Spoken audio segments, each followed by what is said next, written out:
No vídeo anterior, nós vimos o Calcas, ou na nossa tradução, o Calcante, né? Nascido de Testor. Na outra tradução está como Calcas Testoride. Nós vimos ele dizendo, declarando, revelando que o exército aqueu só estava sofrendo tanto por causa dos dardos de Apolo, que estava punindo os gregos porque Agamenon não aceitou o resgate de Calcas, né, e devolveu a filha deste. Bom, eu vou tender a chamar o Agamemnon de Agamenon. Eu acho tão mais fácil pronunciar, eu acho tão estranho, né? Agamemnone nessa tradução aqui. Acho que Agamenon soa tão melhor, né? Mas sinta-se à vontade para usar Agamemnone, Agamenone, né? Fazendo M, que é uma coisa que a gente não faz em final de sílabas em português, lembre-se disso, né? A gente não fala também, né? A gente fala também, a gente faz um som nasal. Então sinta-se à vontade para usar Agamemnone, Agamenone, Agamenon, aí Agamenão. Tive outras coisas que eu coloquei aqui. Agamemnon, né? Agamemnon. E aí várias outras pronúncias. Deixa eu só dizer para você uma coisa importante que talvez lance um pouco de luz por que nós temos tantos nomes assim, né? Eu acredito que são dois motivos possíveis. Eu não falo grego e não leio em grego, então por isso que eu estou falando possíveis, né? Mas motivos bem convincentes. O primeiro é claro, se você tem numa língua um som que você não tem na outra, você tem que decidir como que você vai fazer com esse som na outra, né? Então, por exemplo, vamos supor que eu tenha aqui tem um nome lá qualquer. Vamos pegar do inglês, né? Vamos pegar a palavra este em inglês, que é this, né? Com esse som que não existe no português. Bom, eu posso escolher, se eu tivesse que, se fosse um nome, né? Eu poderia escolher tentar algo como this, com som de D, dis, com som de esse D especial que a gente tem no português, this, como se fosse dia, dis, como se fosse dia, e eu poderia algo como zis, né? Com som de Z, porque tem esse chiadinho. Então eu posso escolher se eu quero seguir a qualidade do som ou o lugar onde o som é pronunciado, percebeu? Porque eu não tenho o correspondente no português, né? Bom, acresce-se a isso que o grego antigo, assim como o latim, assim como o russo moderno, assim como o germânico, que é a língua que nos deu o alemão, o inglês, por exemplo, todas essas línguas, elas são línguas que trabalham com casos, simplificando a história enormemente, né? Então, por exemplo, o meu nome em latim é Jacobus, mas pode ser também Jacobum, Jacobi, Jacoba, Jacoborum, se eu não estou enganado, e mais alguma coisa aí que eu esqueci, né? Por quê? Porque dependendo da função sintática do meu nome em uma frase, eu vou ser Jacobus. Então, se eu estiver fazendo alguma coisa, então vamos imaginar que a frase o Tiago está batendo no escravo, né? Para ficar uma coisa bem romana, né? Então, eu acredito que seria Jacobus serum verberat, ou verberat.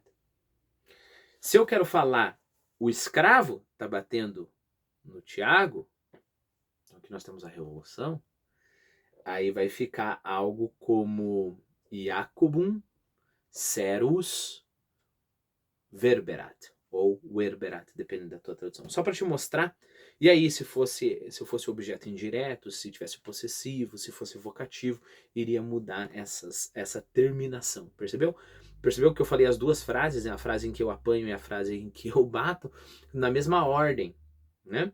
Porque não é a ordem que decide a sintaxe nesses idiomas, embora a ordem tenha um papel ali, né? É a terminação, ok? Então, dependendo de que função sintática você escolhe pegar o nome, você vai traduzir de um jeito ou de outro, né? Se você tiver mais informações, meu latim é péssimo, tá? Eu não sei grego, mas se você tiver mais informações e quiser me corrigir em alguma coisa, sinta-se à vontade. Então, vamos continuar. Então, só isso para dizer que Agamenon, para mim, soa melhor, soa mais, flui melhor, Agamenon. Então, Agamenon falando. És só profeta de males, jamais me agradou tua fala. Sempre encontraste prazer em prever-nos apenas desgraças. Nunca disseste ou cumpriste qualquer vaticínio benéfico.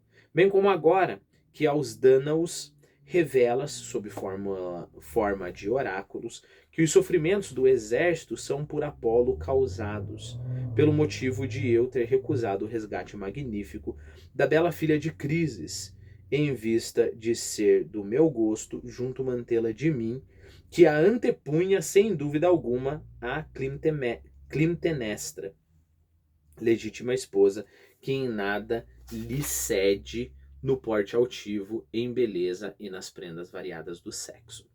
Vamos com muito cuidado aqui, né? Então, Climtemnestra, ou Clitemnestra, novamente nós temos o mesmo problema, né?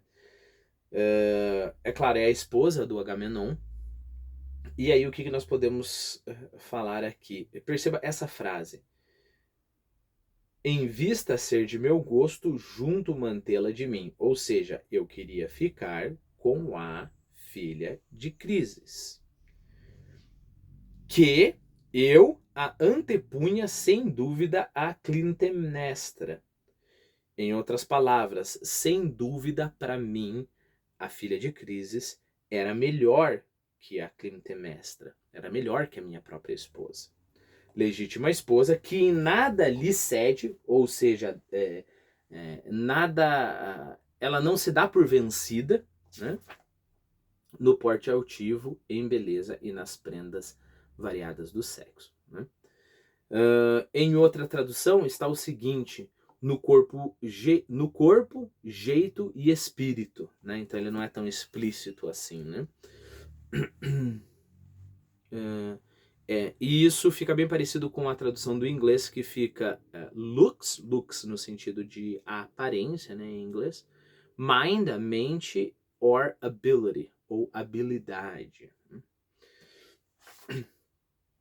Então, lendo novamente. Junto mantê-la de mim, que a antepunha, sem dúvida alguma, a Climtemnestra, legítima esposa, que em nada lhe cede no porte altivo, em beleza e nas prendas variadas do sexo. Se a minha esposa já é maravilhosa, a Criseida, a filha de Crises, também é tão maravilhosa, mas eu a antepunha, eu preferia a Criseida.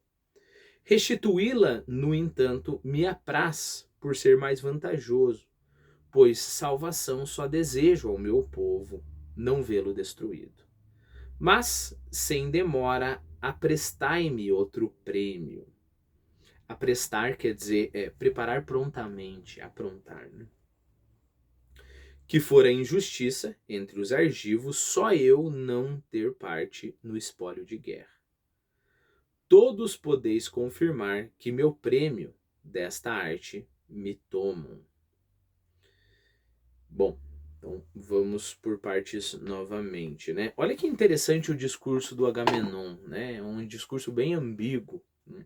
Ao mesmo tempo que ele acusa, ele não vai com a acusação até as últimas consequências. E eu quero que você preste bem atenção nos discursos que virão aqui, que haverá um embate, né? Um embate discursivo aqui, né? Então ele não chega ali e fala, olha, seguinte, Calcante, as tuas profecias eu acho que são falsas. Você só tem prazer de dar profecias de desgraça. Então eu não acredito em você, não vou dar a minha escrava, fim de história, acabou o papo, né?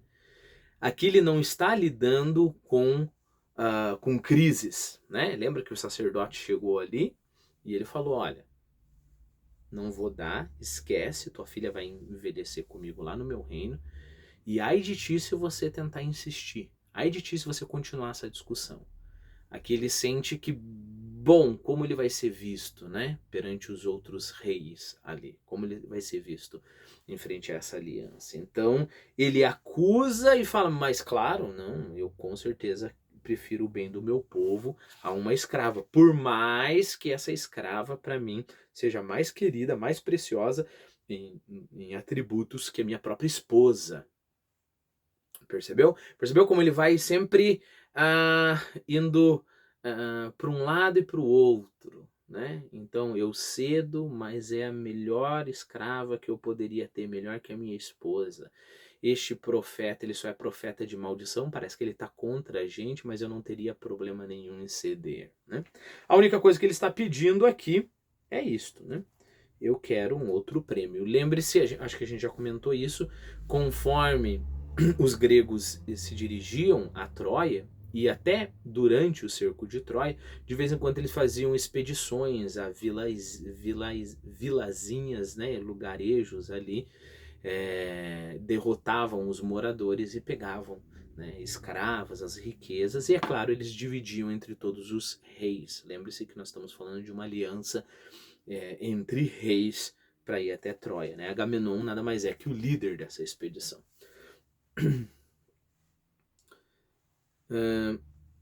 Lembre-se que desta arte aqui é desse jeito, deste modo, né? Mas, sem demora, aprestai-me outro prêmio, que fora injustiça entre os argivos, só eu não ter no espólio de guerra. Só eu não ter parte no espólio de guerra. Todos podeis confirmar que meu prêmio desta arte me tomam.